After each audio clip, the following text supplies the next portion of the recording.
Okay, so I just want to talk about primarily the gas tax. They have a new push now to inflict the gas tax on us, introduced primarily by Republicans. So, you know, remember how Rick Snyder implemented the gas tax on us? They're coming back to do it again. The Republicans are leading this, so-called bipartisan charge. There are 3 bills right now that are active in the state legislature, pushed by Republicans. The first one is House Bill 4963. This would empower counties to make ballot initiatives to increase gas taxes. So they're trying to push it down to the counties so that there'd be, instead of just one giant battle at the legislative level in Lansing, there would potentially be, however many counties there could be, dozens of different battles across the state to stop all these individual tax hikes. So it would allow the counties to make these gas tax hikes and put them on the ballot county by county. Another bill, House Bill 4964. This would empower counties to create ballot initiatives that would hike vehicle registration fees. So they would not only be able to hike the gas tax, they would also be able to hike vehicle registration fees. So really a form of double taxation at the county level. Another bill, HB 4972. This would allow state bureaucrats to increase license plate fees for vehicles that get a lower miles per gallon rating. So if if they come up with some sort of metric to, and they decide that your vehicle gets a lower mile per gallon rating, they may increase the license plate taxes for you. It would also permit regional transit authorities to hike registration fees. So they're coming with the gas tax. They're calling this smart spending. Yeah, smart spending. That's their euphemism for this. So they're not raising your taxes. This is just smart spending on the roads. So Jack O'Malley is behind this.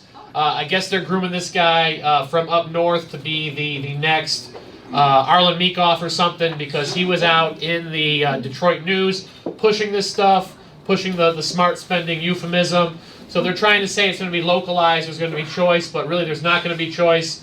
The lobbyists who designed this, you have to believe they already have a million different schemes for ballot initiatives to put this on the ballot at the local level, at the county level, to confuse the voters so that they support this kind of stuff. And for all we know, they could tie it in with something else that's popular, like the roads or the schools or fire or police or something like that. They got a million different ways to scam us. So these bills have to be defeated. Already, Lakes has sent out a couple of action alerts with the committee on how to stop this. So it's in the Transportation Committee right now, which is dominated by Republicans. Not every Republican in the Transportation Committee has sponsored these bills. So just get on the horn with these people. Check out the Lakes emails that have been sent out, the last 2 emails. The action alert is in there. So get on the horn, make these calls, let other people know to make these calls right now. Right now it's in the House Transportation Committee. It has not gotten a hearing yet, but they will be, I would assume they'd be moving this pretty fast through the committee because they want to get this through, and it's bipartisan, and you got to know the House leadership will be saying that, well, that we defeated the gas tax. This is smart spending.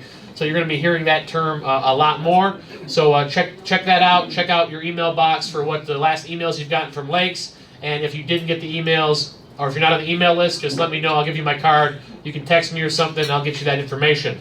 And one more thing I wanted to mention about the red flag laws.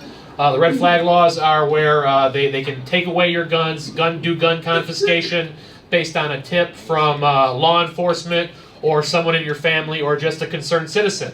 So they can say you made a Facebook post that was offensive or incendiary, and then they can come in and take all your guns and make it horrible for you to get them back. And at the Haley Stevens event, the author for red flag gun control in the state was there. Robert Wittenberg. I know a lot of us grilled that guy good. And to his credit, unlike Haley Stevens, he actually stuck around and took questions from people and had engaged in dialogue with a lot of people. And I was able to talk to him there, and he basically admitted that it's all at a judge's discretion.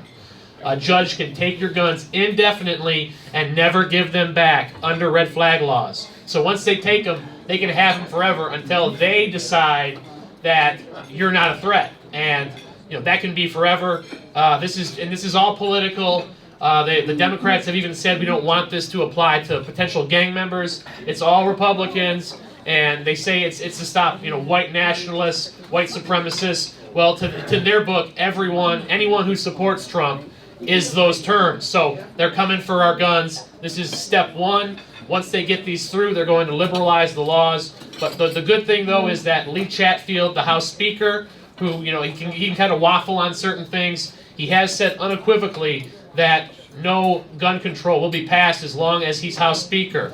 So that's good news. He won't even put it on the floor. Now, yes, so good news for now, but we have to keep holding his feet to the fire, because if there is another shooting or something like that, he could waffle if there's enough public pressure for him to do so.